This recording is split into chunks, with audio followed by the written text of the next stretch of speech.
Hey guys, back again. So let's review all the stuff I watched this last week-ish. I guess it's been the last week with all the stuff I've watched. And I've got 7 movies here. Three of them are recent films that just came out to theaters or Netflix. The other four are from the last drive-in, Joe Bob Briggs. So let's get started with the first thing I watched, which was Sledgehammer. And Sledgehammer is a slasher movie. The most lowest of lowest budgets you could get, and for that night anyways, they had the thing where it was like low, it was like straight to video, shot on shitty horror, so it was like really really really extremely low budget. And Sledgehammer I have heard of, and I like the artwork for the posters, and I was like, I didn't think it would be like a low budget as this. Like, I just was assuming it would be like a normal like 80s slasher that was like not as low budget as this, but something that would have had a little bit of a budget. But no, a Sledgehammer is literally just extremely, extremely low budget. And to me, it just made me just really not like it. I thought it was so bad. It was so really unwatchable, honestly. And I feel bad because you've got uh, you've got people that make movies for extremely low budgets, and I'm not saying that that's a bad thing. Of course not, because there's so many great horror movies that are low budget. But this is not the case for me. This one just stank. It reeked. It was really horrible. And on my last video for my other watches, I watched Spookies, which had a bigger budget than this, most definitely.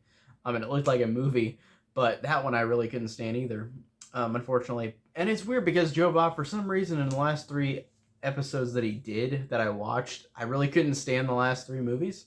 Um, and speaking of the next movie that I could not stand that I watched for that same night for the low budget horror he did, was Things. And Things is a movie that I didn't understand what the hell was going on. There was no inclination of anything that made sense. There was something about these this thing that is created called a thing. Like, these things are these monsters that come out and destroy people. But also, it's kind of a slasher, kind of. And it's also a movie where people just do random things. There's a scene where, like, a guy gets sucked into a wormhole, but it's just like a hole in the wall, and that's it. Like, stuff like that. And it's weird because all 3 of these movies, Spooky, Sledgehammer, and Things, just were awful. And I really hate saying that because I do love low budget horror, but these ones were terrible. And then the next thing I watched, the last episode of the drive-in that I watched, or the last 2, was Evil Speak and Day of the Beast. And Evil Speak has Clint Howard in it, which I think immediately ups it a little bit more than what I would have expected. I didn't love Evil Speak. I didn't rate it very high. But I thought it was a cool idea. This nerdy kid, Clint Howard, who exacts revenge in a military school, with a computer, with an Apple. I forgot which kind of Apple computer it was, but one of the 80s Apple computers, Apple Macintosh maybe. But uses this to summon forth Satan and uses powers to destroy all these bullies and wrongdoers. And I thought that idea alone is cool, but it's not going to be a movie that I'm going to rewatch like ever. I really don't think I'll rewatch it.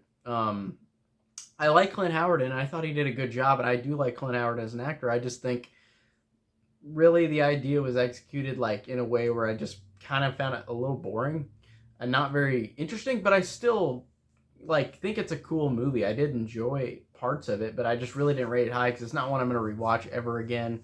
I really didn't enjoy it that much, but to each his own. Some people love it, I think.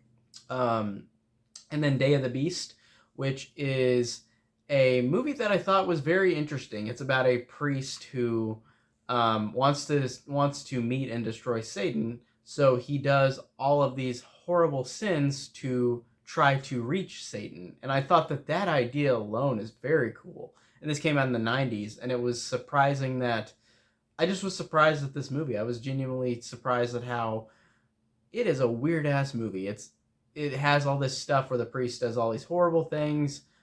He goes and has these other people who do horrible things with him, and there's a lot of hallucinations, and there's a lot of just being an awful person, but trying to be an awful person to get to the devil. And I just thought that that was a really cool idea. And again, with evil speak, it was the night where it was like Satan night or whatever, which I thought was cool. So Day of the Beast was pretty cool. Here's the three new releases I watched, and the first one is not horror because mostly I cover horror on this channel, even though I do like other stuff. But horror is the stuff I like to watch the most. I think it's most fun. But the only non-horror movie on this list that I'm going to speak about is F9: The Fast Saga, which is again another weird title for the Fast and the Furious movies. I thought they went really lazy on this one. I like the Fate and the Furious, like that title was cool. Or Furious 7, like I thought that was cool. Sometimes they're lazy, like Fast and the Furious 6, like that title is just, it's the sixth one. And this one is the ninth one. It just is F9 instead of Fast 9. So it's a lazy title. And it's weird because this one, Fast and the Furious franchise, I don't love this franchise. I've seen all of them. But this one was just kind of lame. Like I liked a couple moments of humor in it. Like it was, they're of course trying to be ridiculous and over the top. And I really liked it more in the past 4 movies before this, like Fast and the Furious 5 through 8. Like I really liked all of those. Like I thought those were just so entertaining in their own right and so fun. And I like Hobbs and Shaw too. But this one felt like such a downgrade. Like I did think that there were some moments of entertainment and humor in it. But it really felt bloated. It felt like a bloated movie where like I didn't really care what was going on. There's just a lot of random stuff that happens in it. Cardi B randomly shows up in the movie and says, "This is my crew," and she's talking to Vin Diesel about this crew that she's got. And I'm just sitting there like, okay, I guess it makes sense that you'd put somebody like that in this, but it's just still kind of off-putting. It's so strange. But it's cool too. I did like how this movie did have Dom and his brother and his connection to his brother that we haven't met before, that John Cena plays. And I did like that. But I just felt like the movie was too long, and it didn't have enough entertainment value for me as opposed to the last 4. Because this franchise, the first one I like, but the first one is Point Break, but with cars instead of surfing. And Too Fast, Too Furious, I remember being really stupid. I don't remember hating it. Tokyo Drift, I remember being kind of bored by, and the fourth one I was really bored by. But then 5 through 8, like I really enjoyed how stupid they were. And this one, oh, and Hobbs and Shaw I enjoyed. And then this one is just kind of a letdown compared to like the last 5, if you count Hobbs and Shaw. So Fast 9, F9, was kind of a dud for me. It wasn't terrible. It wasn't great. It was just whatever. Like it wasn't anything special. And then I watched Fear Street 1994, part 1. Netflix set it to where it says 1994 part 1, but then it says Fear Street Part 1, 1994, I think, on IMDb. So I'm confused on the title. But Fear Street is based on the R.L. Stine books, I guess, which I've never read. I always read Goosebumps as a kid, but I never read anything like this as a kid. And I didn't know anything about the source material at all. But I really dug the movie. This was really, really fun. So it is about these group of kids in the 90s, 94. Murders are going on in town. But the cool thing is, the twist about this with the killer is like, and this isn't spoiling anything, the twist is that the movie starts and you know who the killer is, and then you're like, where does this go? Like, and it does a really cool job of making it just a fascinating kind of slasher in its own right, but it's also not just a slasher. And it does a good job with characters, and I did enjoy these characters. I thought they were fun. I thought it was weird, though, that this is kind of a qualm with me, that it has Marco Beltrami doing the score, who scored the Scream movies, and they stole some of the score and put it in Halloween H2O. But Marco Beltrami, which I like those scores a lot, but they put that score in here, and it made it feel a lot like Scream with that score. And the opening scene literally just felt like the opening of Scream, but if it was in a mall. And that, to me, it didn't bother me because it was still fine. Like, it was still good. Like, it was still well done, but it was like, it feels just like Scream at the beginning. With the orchestral music as well, which they do a great job of in the Scream movies and in this one. So I like that, even though it's kind of a calm that is just basically Scream again, the opening, but little less good. Like it's still fine. Like the opening was still fine, but I like the opening of Scream way better than the opening to this. But this opening is still solid. Um, I liked to, like I said, it is a good character piece for these characters, and I like that these characters were delved into, and I thought it was fascinating seeing these characters grow. I really rooted for him through the movie, and the movie is violent and really brutal, and I like that for being a R.L. Stine property, I guess, because it's based on his books, which, like I said, I haven't read. But I love slashers, so this has some slasher vibes to it. Pretty awesome, and pretty much. Oh, I guess the ending I liked a lot, but of course it's a setup to the next one. But I like that the ending, this isn't a spoiler. I like how the ending had a ending credits like commercial for the next part.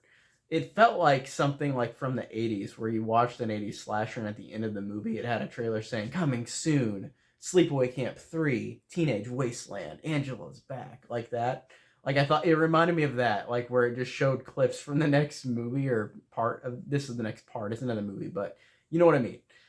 It reminded me of that, and I thought that was a pretty fun way to end the movie.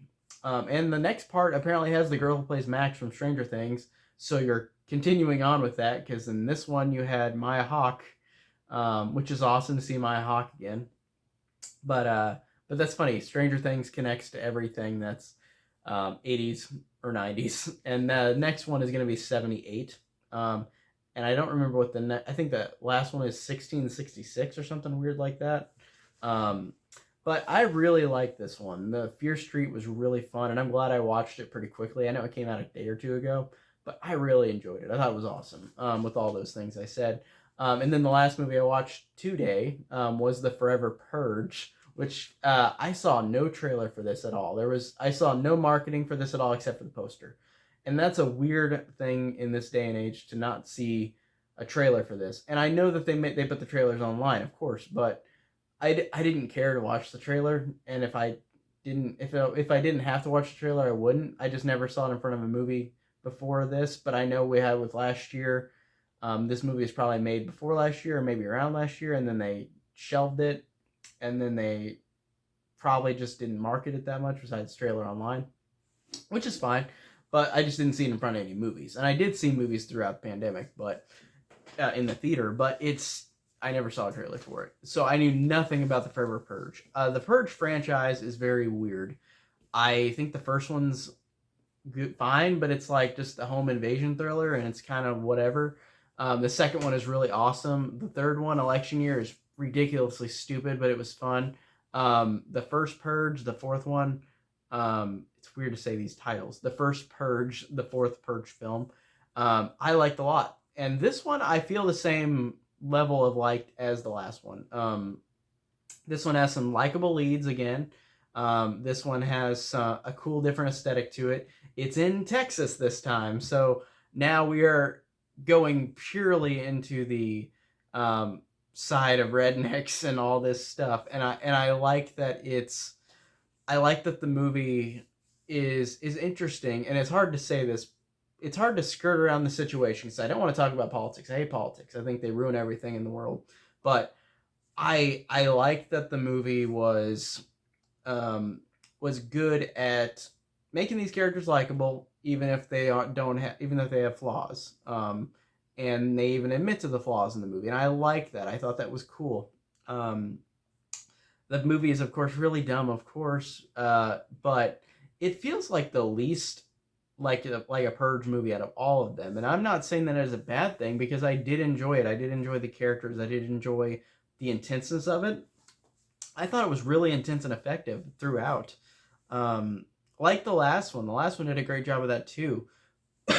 And I really, really enjoyed the fact that these movies just keep getting more and more, like, they stay consistent, if that makes sense. They stay consistent in how intense and dumb they are, but they still work in a good way. I really enjoyed this one a lot, like the last one. I think the franchise is a fun franchise, and I want to review them all down the line, like maybe sometime. I just don't know when. But I do want to review the franchise, and because I haven't reviewed them all on this channel, I think I've reviewed maybe the last two, but I didn't review, of course, the first three. I don't think. Um, or no, I guess I did review the last two, counting this one. So this one and the first Purge, the fourth Purge, or the fourth Purge movie. God, these titles are the titles are really weird. Like I said, but yeah, the Forever Purge, and also because I didn't see the trailer, I was sitting here like, is this gonna be an apocalypse movie? Like what? And then I just realized whenever the movie started, it's just in whatever time, but it's in Texas, and there's still a foundation in the world. It's just out in the desert, so it looked apocalyptic. I was thinking it was like gonna be something like Mad Max kind of thing, but in a way, it was kind of apocalyptic in that way because like they are in the desert in some amounts of the movie, which was cool. Um, like I said, the movie was effective. It worked. I did like it. It's stupid, of course, but I had fun. So that is all the stuff I watched this last week. I think I'm gonna keep doing this for a while because I'm catching up on movies. There's a lot more I want to see, so it's easier for me with my shitty internet to review them all at once and upload it at once. So I'm gonna keep doing it this way for now. But yeah, I like I said, let's do a recap real quick. I watched Sledgehammer, Things, Evil Speak, Day of the Beast, F9 The Fast Saga, The Forever Purge, and Fear Street 1994 Part 1. So, like I said, a good amount of movies this week-ish, but I'll be back for some more videos soon. I got a pickups video because I've got a giant stack over there that I've been buying. I kind of splurged this month. So that's it. Stay tuned for more, and I'll see you guys later. Take care.